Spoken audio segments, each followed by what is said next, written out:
न्याय दिलाबुन यो भैया न्याय दिलाबुन।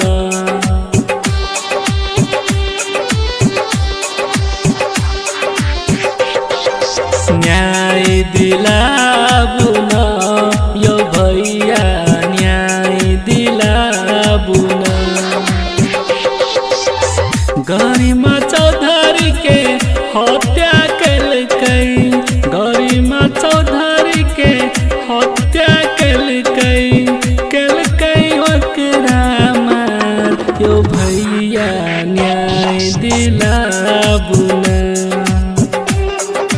न्याय दिलाबुन यो भैया न्याय दिलाबुन। गरिमा चौधरी के हत्या कैलकै, गरिमा चौधरी के हत्या कैलकै ओकरा मार यो भैया न्याय दिलाबुन। न्याय दिलाबुन यो भैया न्याय दिलाबुन। न्याय दिलाबुन यो भैया न्याय दिलाबुन।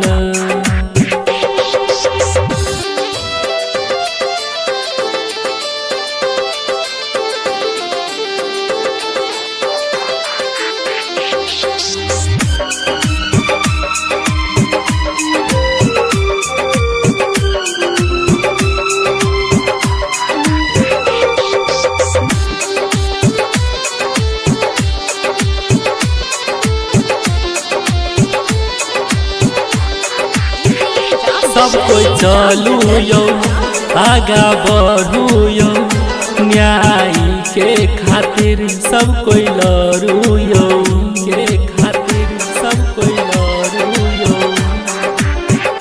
सब कोई चलू यौ आगा बढ़ू यौ, न्याय के खातिर सब कोई लड़ू यौ।